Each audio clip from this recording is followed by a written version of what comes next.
Okay, I thank you. Bye-bye. Tao yan. Sobrang seryoso, suplado, masungit, mataray. Hindi ako makapaniwala na it really happened.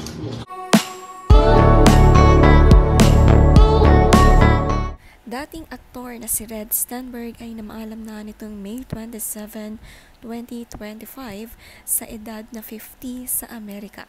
Nito nga lang nakaraan ay inuwi ng pamilya ang abo nito at nag-prepare ng memorial at nakiramay ang mga dating kasamahan sa showbiz na sina Rica Peralejo, Angelo De Leon, Bobby Andrews, Michael Flores, Shara Soto, Kim De Los Santos.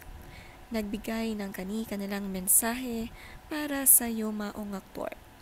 May asawa nga si Red na si Sandy at mayroon silang naiwang 3 anak.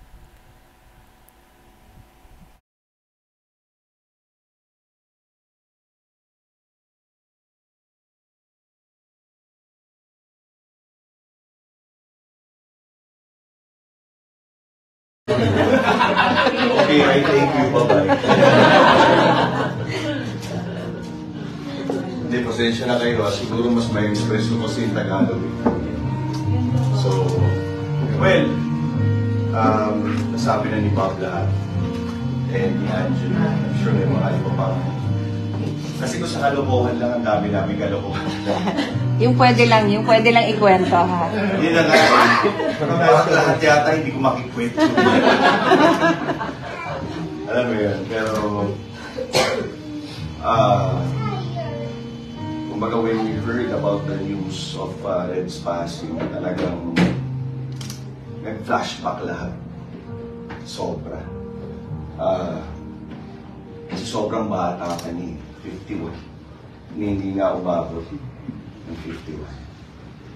So, alam mo yun, nung nag-message sa akin si Direct Mark and told me nga na patay na siya. Oh my God. Yun. Sobrang siguro mga 30 minutes or 1 hour ako nakatunga nga lang sa bed.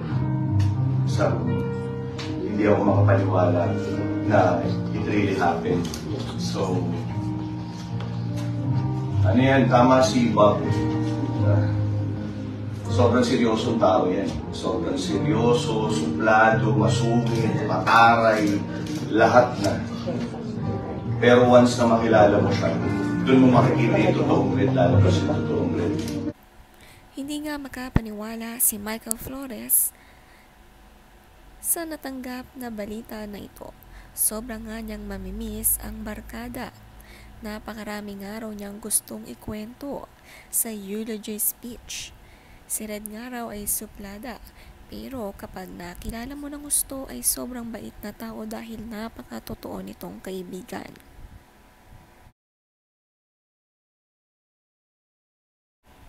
Si Shara Soto naman ay kumanta sa memorial at kinanta nito ang Umagang Kay Ganda.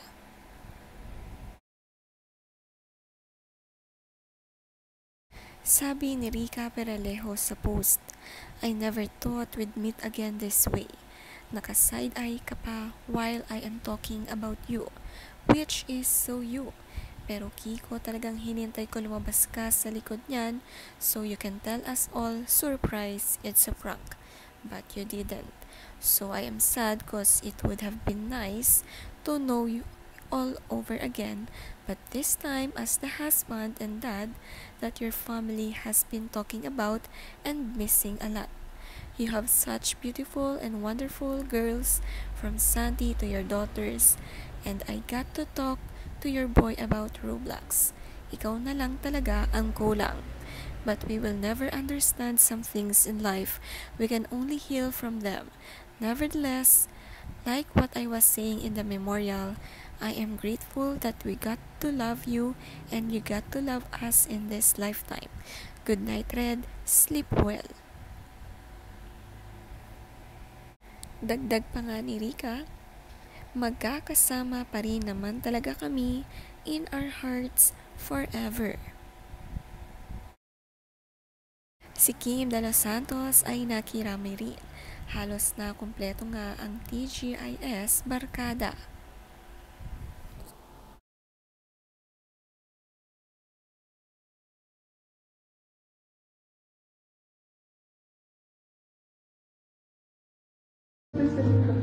So, ang hirap lang kasi, ano siya sobrang totoong tao. Siya rin. Sa showbiz kasi, I mean, sa mundo namin, minsan bilang lang talaga yung mga taong masasabi mong kaibigan mo sa show business. Siyempre, pag may show lang, diba? Usually, ganun. Pag may show, close. Pero pag wala ni show, so, ngayon, ako rin, mag-50 na rin ako this year. So, ako, I promised myself na every time na mag-birthday ako, isi-celebrate ko. Kasi, hindi ko na alam paano pwede mangyari next year. Diba? After what happened sa mga loved ones natin, yung health sobrang hindi ko ina-expect talaga. Wala naman siya sakitin. Diba? So, talagang pinangako ko talaga sa sarili ko na pag mag-birthday ako, celebrate ko talaga with my family, my friends, my loved ones.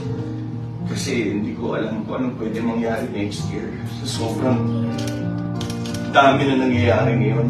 Alam mo yun, hindi natin alam talaga. Kaya, well, sa edad natin, I mean, magpa-check na rin tayo siguro every 6 months. So, but not yet. I love you, man. Love you.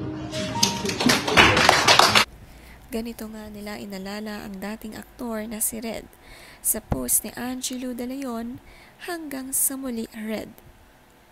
Nakakalungkot nga lang na ganitong sitwasyon ang reunion ng barkada. Kung kailan may nawala ngang isa sa kanila.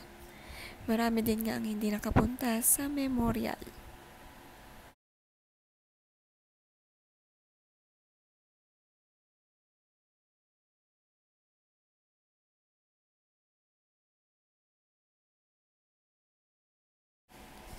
Nagpasalamat naman nga si Rica Peralejo sa asawa ni Red. Sabi niya dito, "Thank you Sandy, Racy, Ryan and Ricker for honoring our wishes to be reunited with our friend even if this way. Thank you for this grace."